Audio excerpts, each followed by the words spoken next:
waxaad oran kartaa jibaarkaagu haduu leeyahay 6 loo qaybiyo 5 adoon ka shaqeymad ka shaqeyn kartaa haduu jibaarkaagu is leeyahay laakiin si aad u fahantin nidaamkan aad mari ka ugu jibaarka sareeya dhan walba u qaybi waxaan nir hooseeyahagu mar walba weyn yahay tiradaas eber baa tixgelin markuu limitku ka tagaya maxay baan niri to an approaches to infinity marka su'aashaasi waa ta koobaad eeda hay bal u ima maxaan dhahaa bida hadaan u imano bidaada u imo ayr bida u imo su'aasha ma qoranayo very simple waxa ay qoran limits of n approaches to positive infinity kabacdi marka hadiya jeer iyadana waxa ay qoran n la square plus 4n oo loo geeyay hal oo loo qaybay radical of n lagu jibaaray 6 loo geeyay 2n to the power of 4 plus 7 halkan markaan joogo waxa is weydiin jibaarka ugu sareeya waa kee waxaan ogahay jibaarka ugu sareeya waa 6 marka hadiya jeer marka 6 haduu yahay 6dani jibaarka aan maanta u qaybin doono ma 6 ba maya 6 kaliya maaha jibaarka oo hoose waa 6 laakiin 6 muxuu radical ku jira hadiya jeer xisaabta waxaan aqaan haday radical ku jirto 1/2 waa u qarsoon oo waxay ka dhigan tahay 6 oo loo qaybiyay 1/2 oo 2 3 weeyaan marka jibaarka ugu sareeyaan qaybin karo waa 6 koreeya iyo hooseeya labadaba intaas aan u qaybini marka saasan sameeynaya marka aniga waa maxay highest denominator ku sharcigu la ka ugu sareeyo u qayb kabacdi marka ayar baa waxaan sameeynaya limits of n approaches to positive infinity kabacdi n square oo loo qaybiyay n cubic plus 4n n cubic waad garanaysan waa jibaarka u sareeyo jibaarkan 6 weeyaan 6 radicalka wuxuu kaga bixi de 6dani over 2 halka jirta 3 gaasan marka ujeedadan halka ugu qaybinaya waa sida n dhan walba wadu qaybin jibaarka ugu sareeyo anigu yimid waa inaad u qaybsan oo sareeyo waxa ka mid sharciga ku socon n cubic 4n over xagan maxaa sameynaysaa marka n cubic plus 1 over n cubic oo loo qaybiyay hoosta marka halkan markaan joogo waxaan sameynayaa waxaan nidi marka ay ka baxdo jibaarka ay n cubic tahay laakiin hadii jibaarku ku jirto rootkan marka ay ku jirto ma oranayo n to the power of 3 laakiin maadaama root-ka markay ka baxsan tahay taasi maadaama root-ka ka baxsan tahay ayaan sidaan u iri laakiin tan maxaan sameeynayaa n to the power of 6 oo loo qaybiyay n to the power of 6 plus 2n to the power of 4 oo loo qaybiyay n to the power of 6 oo loo sii geeyay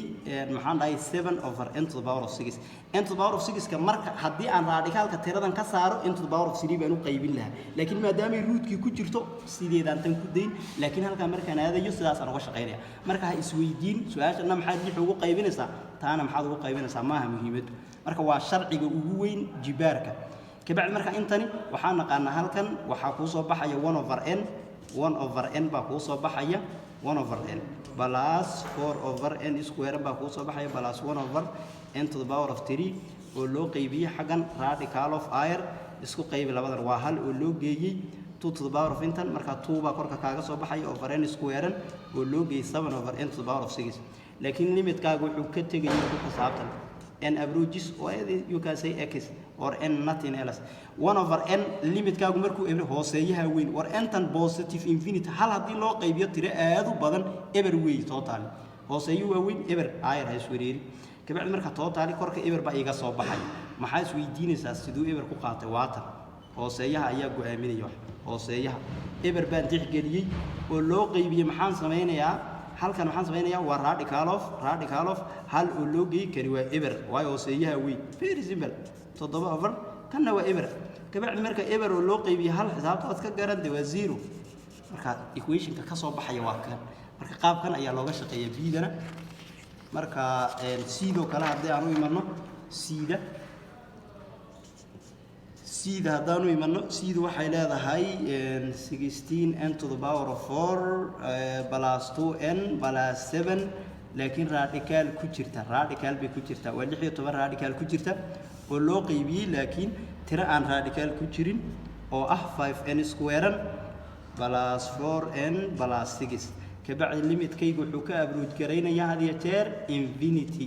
waxana waa n you can say x kabacdi marka maxaan yiri jibaarka ugu sareeya u qaybi jibaarka ugu sareeya waa n square xagan waa n to the power of 4 n to the power of 4 radicalka markay ku jirto labay kaga bixi kabacdi marka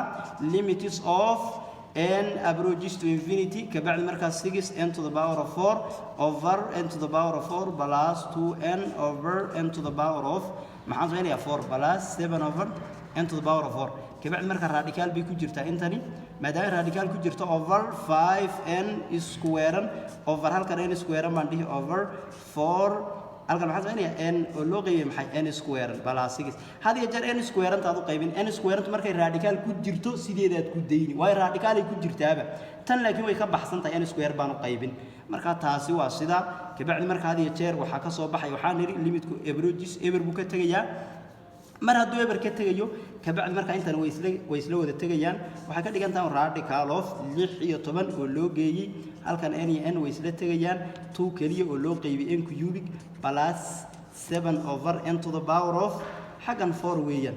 oo loo qaybiyay halkan labadan iyagu isla tagayaan waa 5 kaliya oo loo geeyay 4 intan way isla tagayaan 4 oo loo qaybiyay n plus 6 over n to the power of you could say 6 over n to the power of but 2 way kabacdi markaad intan samaysid eed intan wada samayso halkan maxaan nidhi limitkaad ku xisaabtami n approaches to infinity hadiyo jeerkani waa eber kana waa eber 6 iyo 10 radicalka waxay kaga bixi aayar waa iska dhigo 6 iyo 10 radical ku jirto over 5 plus 0 plus 0 kabacdi marka 6 iyo 10 radicalka waxay kaga baxdaa aayar maxay 4 oo loo qaybiyo 5 kabacdi marka limitkaagu aayar buu intan noqonaya limit n approach intan kabacdi marka qiimo waa sidan sidana marka saasaan kaga baxaynay